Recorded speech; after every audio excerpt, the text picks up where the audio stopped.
All right, let's talk easy system against 1b3. This is a beautiful idea that turned me on to just a position that I think is really interesting. So in addition to being a way to crush white playing 1b3, it's also just a positional education, if you will. And another thing that I like about it is that a lot of the ideas that we're going to see in this opening match with the aggressive opening repertoire for white, even though we're playing black. And I'll show some examples of that as we get into it. This one's super easy to learn. One nice thing about it, too, is let's say 75% of the games that you're going to get here are going to walk right into this key and interesting position.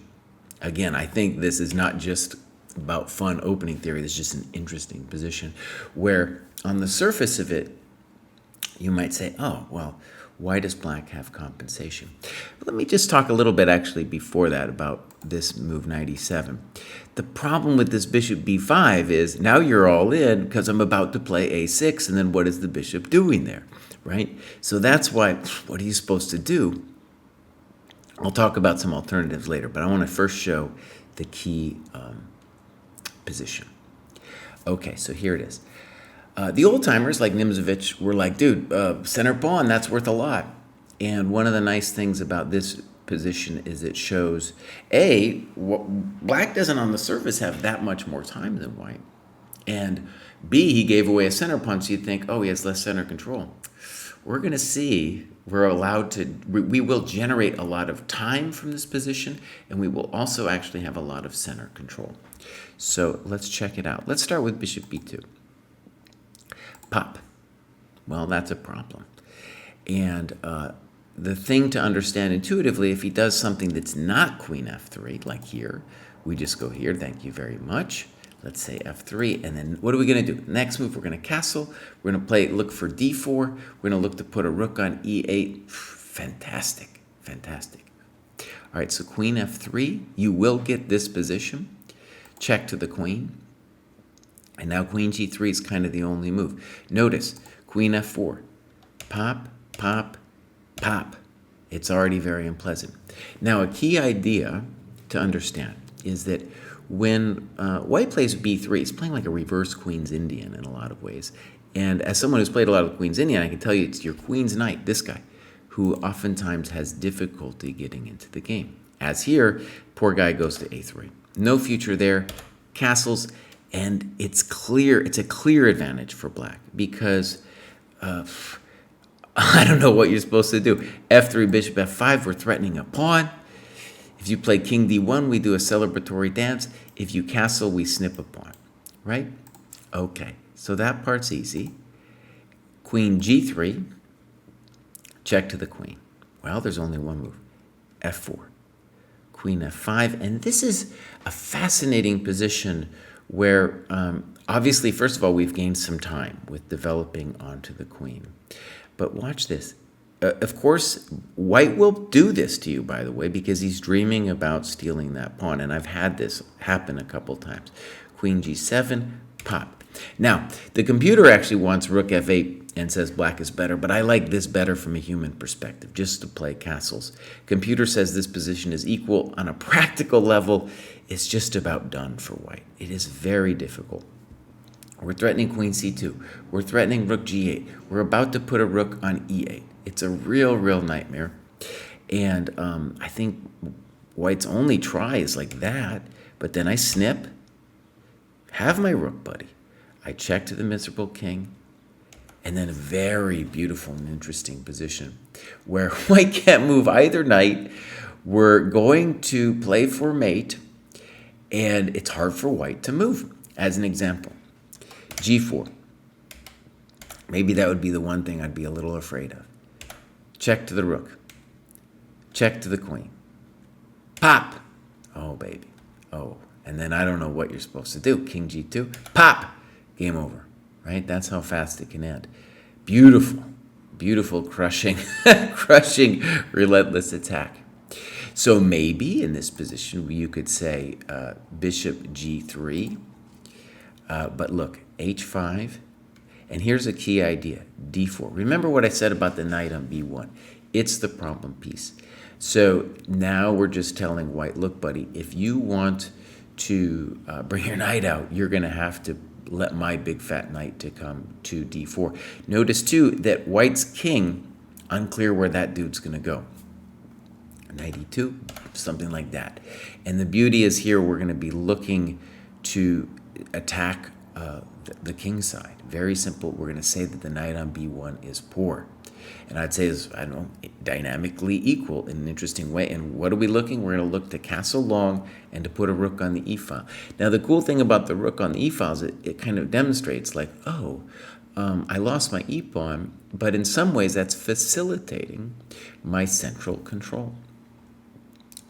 This idea of h5 helps us also understand that on bishop f4, we're just saying, nope, I'll take that one.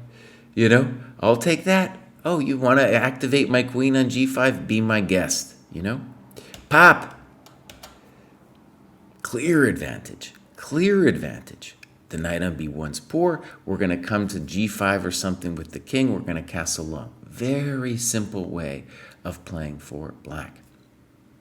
So, in a way, right, I think all you need to do is familiarize yourself. Play some sparring games with this position and just realize you have at least full compensation. The two bishops, you generate some time off the bishop, and ultimately central control in an interesting way.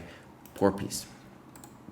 Okay, let's look at some sidelines, and then we'll look at 1b4. Maybe in this position you should play knight f3. Well, possible, but this is nothing to complain about. And whether you go knight d4 or knight e5, we don't care. We're just going to do that. Now, one thing I want to stress about this position, whether it's this one or this one, is that it's important to see that this pawn on e4 will ultimately look like, will create a position where you're kind of playing as against the French. He'll play e3, sometimes even d4, and you'll get that nice pressure against the king side where we are going to be looking for moves like queen g5. Okay, that's the kind of thing we're going to be looking for. Pop, you know, going after the king on our strong side of the board. Our strong side because the pawns are pointing this way. Okay, very simple. And now another position that looks a lot like our aggressive opening repertoire for white, where we go pop, pop. Now let's just say, when you're playing essentially a Sicilian like this for white, the move b3, not the most ideal because it blocks the queen, and then in general in the Sicilian you want to play moves like that, right? White's playing a Sicilian as white.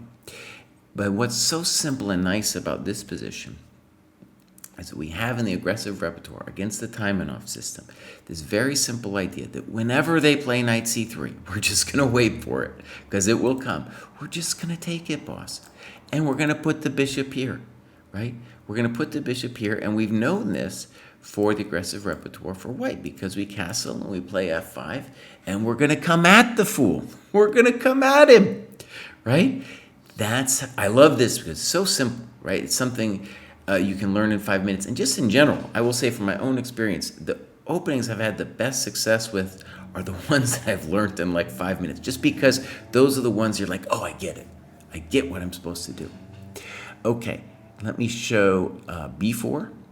And the nice thing is now, if you understand the dynamic of the sacrifice, then the system against b4, super simple.